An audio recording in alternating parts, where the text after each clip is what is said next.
महानुभावपंथीयांची काशी म्हणून ख्याती प्राप्त असलेल्या रिद्धपूर येथील जालनापूरकडे जाणाऱ्या रस्त्यावरील पुलाची मात्र अत्यंत दुरावस्था झाली असल्याने परिसरातील नागरिकांना मोठ्या प्रमाणात समस्या निर्माण होतात आहे।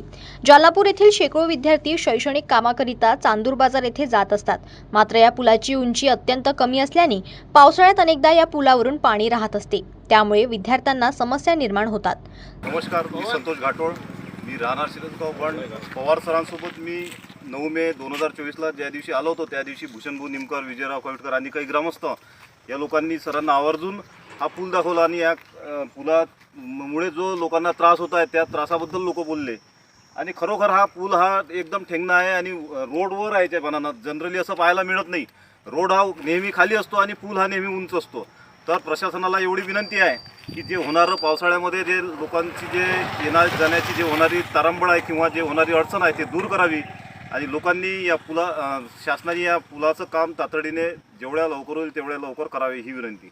नमस्कार, सुखदेव पवार आणि समस्त जालनापूर आणि रिद्धपूरच्या संपूर्ण आमच्या शेतकरी बांधव असो विद्यार्थी असो यांच्या समवेत मी या ठिकाणी एकदा तर एका शेतकऱ्याची बैलजोळी सुद्धा या पुलावरून वाहत गेली असल्याचे सांगतात आहे।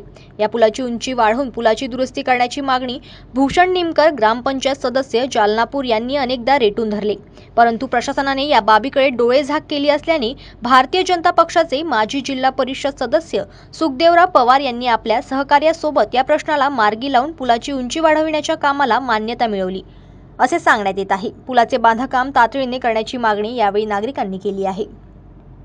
जनमत लाईव्ह न्यूजसाठी मोर्शीमधून सोमेश्वर शहाणे यांची रिपोर्ट।